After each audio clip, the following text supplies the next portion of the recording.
Hello, everybody. Welcome to Question and Answer Time number 15. I'm your host, Adam Neely, answering all of your questions about bass and music in general. So let's get started. Question and Answer Time with How do you plan out such a hectic week? Do you have to constantly turn down offers in order to make time for all your projects? Whoever says all musicians are slackers needs to spend a week following you around. Yeah, I do have to turn down a fair amount of work just to, keep it to things that I want to be doing, and also to keep it to things that fulfill two of the three criteria that I think about for every particular gig that I take. One, does it pay? Two, is it with people that you like being around? Or three, is it musically rewarding? And I try and make sure that every gig that I take fulfills at least two of the three. When I first moved to New York, I would always, I would do things that only fulfilled one out of the three, and that's a way of getting burnt out of music really quickly. Like if you're just playing a gig because it's with your buddies, but it's not particularly musically rewarding and it doesn't really pay anything, you're not really gonna have a good time in the long run. Same thing if something pays amazing, but it's with shitty people and the music's terrible, it's not something you want to be doing. Hey Adam, was wondering if you've ever listened to Evan Marion, and if you have, if that gave you any sort of inspiration to what you do with Sungazer. I have listened to Evan Marion. I know him. We went to Berkeley together. If you ever meet me, be sure to ask me the story of when I met Evan Marion. It's a rather interesting story. I will keep it between us then when we meet. When I first heard his piece, OC, it blew my mind. He did it with Dana Hawkins, and it was like a light bulb moment. It was like, this is what I want to make with my electronic music and my jazz music. This is like the perfect melding of everything. I took so much from him and what he did with Dana from that one video. I'm a big fan of Evan. Questions about sampling when you're playing keys. What program are you using? Referring to the Uptown Funk clip towards the end. And do you get your samples from a library or do you cut them yourself? I use MainStage for whenever I'm playing keys. I use whatever the built-in sampler is there. And for Uptown Funk, it's a really easy song to get a good sample because the very first note, that very first no, is in the clear. So you can just chop that first 0.5 seconds of the song and boom, you have a perfectly usable sample. No sample library is necessary. How often do you take your guitars to a tech for setup/maintenance, or do you do it all yourself?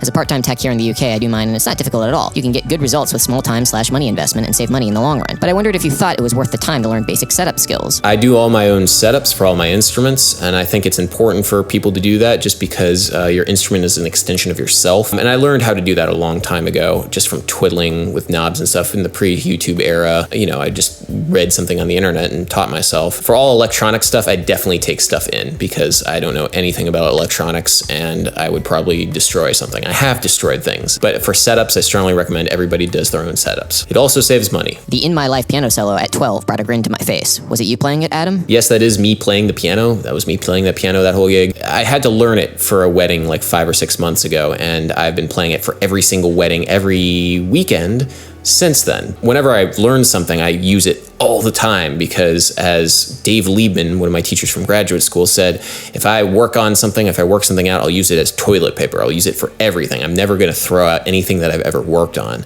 And I think that's a really useful idea. It's a very pragmatic idea. So the couple didn't ask for it, but I gave it to them, and I hope they enjoyed eating dinner to In My Life. Hey Adam, I see you're doing Muse's Madness with Ian Abel. What kind of tone/effect are you using to emulate their sound? In my band, I'm basically playing a clean tone, and it just isn't cutting it. Any help would be greatly appreciated. Thanks so much, and thank you for your videos. I find them extremely helpful, informative, and entertaining. Madness is definitely a song that requires that sort of synth sort of bass line, because when I first started rehearsing with Ian Abel, I tried using a clean tone. It didn't work at all. The tone is the basis of the entire song, so I had to figure out a way of getting it. And one thing that I've used in the past is the signal chain of octave fuzz filter. And if you read on bass forums, they'll always suggest octave fuzz filter to get a synth sound. So I use my octave pedal, my Boss OC2, my fuzz pedal, the Zvex Mastotron, and my filter pedal, which is the Source Audio Bass Envelope Filter Pro, and I like the combination. It took me a while to sort of tweak it to get it exactly how I wanted it to sound, but it's a cool sound, and I use it for a lot of different things, and I think it works really well on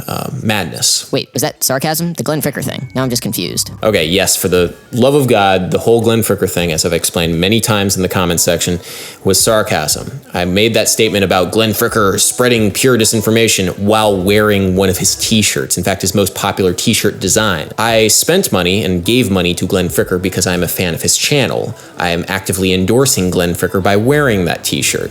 So that was definitely sarcasm on my part, and for people who are saying, you just don't get Glenn's sense of sarcasm, and angrily typing that on my videos, the irony is palpable. I'm a big fan of Glenn Fricker in terms of his videos. He does have a very acerbic tone, it is very juvenile, but it is very entertaining, and it is the internet, and you are supposed to entertain your audience. He's very entertaining. He rails a lot against bass players, not bass guitar. And a lot of bass players are very self-conscious and have this sort of inferiority complex when it comes to people talking ill about the bass guitar, because, you know, quite frankly, society doesn't give a shit about bass guitar. And so when you, any sort of like thing that could be construed as anti-bass guitar, sort of like a trigger for bass players. But very important, Glenn Fricker talks a lot about how to record bass guitar. He has great bass guitars on his channel. He clearly thought a lot about recording good bass guitar, and also gives tons of tips on how to record bass guitar. Some great tips, especially for hard rock music and metal music. So yes, I'm a fan of Glenn Fricker. It was all sarcastic. What surprises me the most is that in order to stay busy, make money, and work, you have to play more popular songs than I'd have guessed. Have you acquired some kind of taste for more popular music, or were you always kind of okay with it? I'm asking because not so long ago you talked about these music elitists that don't listen to anything that is not complicated. Great vids. Have a good one. I mean, is it really that strange to, you know, have people want you to play popular music? Because, you know, if you think about what I do, it's a business transaction. People generally like to hear music that they know and they like. Will you play this for me? Sure, pay me. Okay. And then they leave happy because you played the song that they wanted to hear. It's very simple, really. Playing pop music can be really fun because people have a good time when they're listening to music that they like. And when, you know, jazz musicians, and I'm finding a lot more and more classical musicians approach pop music with this sort of cynical, like, oh, this is sort of beneath me and it's really easy. I can play it for you, I guess, or whatever. It comes across. It really does, because it just doesn't cut it. Like, if you have a good musician who is playing pop music and really getting into it and really getting into the feel, getting into the nuance, getting into the meaning, trying to connect with people, it comes across so much more than a jazz or classical musician playing it and like thinking that it's beneath them, and the music suffered. It's like, it's this hubris. I really hate it. There's no room for elitism in my world, because it's stupid. I don't have any use for it. Hey Adam, as a multi-instrumentalist, I'm curious how you advertise yourself to other people. Do you say you play bass, guitar, and piano from the get-go? Or do you just say that you're a bassist and only mention guitar/keyboards if there is a need for those skills? So I'm actually relatively new to this whole multi-instrumentalist thing. I've only been doing it a year professionally in terms of gigging out. Normally it's, I'll be playing bass for somebody for a while, and then they'll see me playing piano or hear that I play piano. It's like, my normal pianist can't make it. Could you play piano on this gig? And then all of a sudden I'm playing piano for them or playing guitar for them. The thing that I always like to strive for is I like to make people in the audience, make other musicians think that other instrument, guitar or piano, is my main instrument, and to fool them. For a while, it's some sort of like self-doubt or whatever. I was saying when people complimented me on my guitar playing, it's like, oh, I'm not really a guitar player. I'm mainly a bass player. I'm slowly getting out of that habit, but it's a really cool feeling to have people think that that's your main thing. For me, it's really strange that that's the case, because there's way better guitar players and way better piano players than me. I feel like I'm just sort of hacking at whatever I'm doing. But it is something to strive for. Sure beats a week in the life of most other people. I like the way you left out all the drink, drugs, and perverted sleaze that most musicians like to indulge in daily just to make it look like professional and all. But we all know what you guys are at. Yeah, yoga class, you dirty man. I hate literally everything about this comment. You're thinking of musicians as lowlifes and sleazeballs and all that stuff. I was trying very hard to combat that perception of musicians in general. No, I was not, shooting up in an alley in between takes. I didn't have time for that. And quite frankly, no musician has time for that. Because if there's anything that scares a working musician more than responsibility, it's that somebody else will take your gig. And if you're high, somebody else will take your gig. So it scares everybody into sobriety, and everybody behaves. Yes, there is drinking. Yes, there is some weed usage. I am not a 420 person, I guess. You can see how awkward I am talking about it, but there is that a little bit. But there is that in just contemporary society in general. It's not, relegated to musicians, and the highest performing musicians and the most successful musicians are the ones that generally stay clean. Same thing with any other job. I love playing music, but I would hate to make it my job. Others are saying this looks great and fun and whatnot. To me, it looks awful. I'd rather keep music a hobby, but I'm glad for those who can enjoy making a living with it. A lot of people have that perception, and, hey, that's just me personally. I love this lifestyle, but I kind of was hoping that I would connect with the people that were thinking that, they might want to do something in professional music, and show them kind of what it's like. Hey man, great videos. I know that you do a lot of different music jobs, and I was wondering how much time you actually spend on bass practice each day. Oh man, not as much as I used to, not as much as I want. I mean, I'm still playing bass a lot, every day. So my chops don't really go because I'm performing and rehearsing and whatever, but I'm not really practicing, which kind of sucks. I definitely practice guitar and piano because those are things that I feel like I'm very seriously technically deficient at, but not as much as on bass. I'm kind of depressing myself right now. Just not enough time, man. Not enough time. Which music streaming service offer the best royalties for artists? I realize the best thing to do is to buy the albums to support the creators, but when you want to discover a ton of music and you're not a millionaire, streaming services are great. No streaming service is good for artists. Sorry, there's just no possible way. If a single person buys my album for Name Your Price on Bandcamp for a single $1, and I get 73 cents of that dollar, that 73 cents far exceeds the lifetime of the royalties I will get or any other independent artist will get from Spotify. It's just it's so bad. Just BitTorrent the thing if you can't afford it, because at least no company, mega national company, is profiting off of your work. A big part of it is the way that Spotify divvies up royalties and payments, and it's so opaque and it's so geared to just the top 0.0001% of artists. It's so bad. Basically, if you spend $10 a month on your premium subscription, that money doesn't necessarily go to the artist that you listen to. So say I listen to one artist with my $10 a month. I listen to the artist Knower.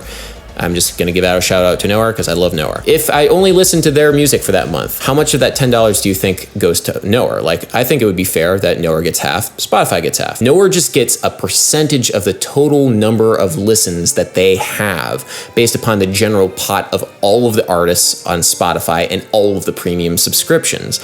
So your $10 isn't going to Knower. Your $10 is going to, I don't know, Justin Bieber or Rihanna or whoever is dominating the charts on Spotify. If you really want to support an artist, just buy the album. Seriously, that goes a long way. Hey Adam, what do you think of heavy metal music? Also, as someone with a very basic music knowledge, I love watching your videos on the extremes of music theory. I was wondering if you could break down how screaming fits into heavy metal, music theory-wise. Yes, I am a fan of the metal music. I kind of have to be, growing up angsty white teenage male in America.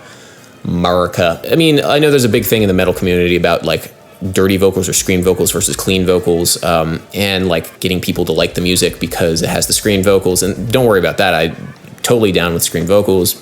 Huge fan of Meshuggah. I'm a huge fan of Viljarta, I think is the name of the band. I don't know how to pronounce it. They're Swedish, gent metal. Just awesome stuff. It's really fucking cool. The problem I guess I have with metal, and it's not really a problem, it's just a personal taste thing, is it's very texturally the same, orchestrationally the same dynamics. It's just a lot of sameness. It's very complicated and very, the musicians can be pretty amazing musicians on a technical level, and very emotive too. But there's not enough peaks and valleys, and that still can happen for sure, but the more extreme forms of metal kind of are boring to me, honest. There's this idea of oh, what's too extreme for you? The more extreme something is, for me personally, it's just the more boring it is. I don't know, maybe that's me personally. It's just when you have a little bit more nuance, that's more interesting. When the nuance goes, that's not as interesting for me. I can listen to it, sure, it doesn't scare me off. Nothing really scares me off musically, but it's not as texturally nuanced as what I would like to listen to in my own music. And anyway, that's just my thought. I know I might have just pissed off some metal fans, especially, talking about Glenn Fricker earlier on, but hey, just my opinion, man. Have you ever thought on writing a new song so you can have more than just one background music? Oh man, thank you so much for volunteering to write some background music for my channel. That's really nice of you. How's the pit work for bass in NYC? Also monitors? Musical theater pit work? I mean, it's Broadway, for Christ's sake. There's so much musical theater work out there, and there's also a lot of competition for those gigs. They're great gigs to get, and I'm kind of sort of in that world-ish. I have recorded a couple off-Broadway cast albums. That's my claim to fame, I guess, in that world. But I've never really done a show. I've done a bunch of cabaret, it's another thing, but anyway.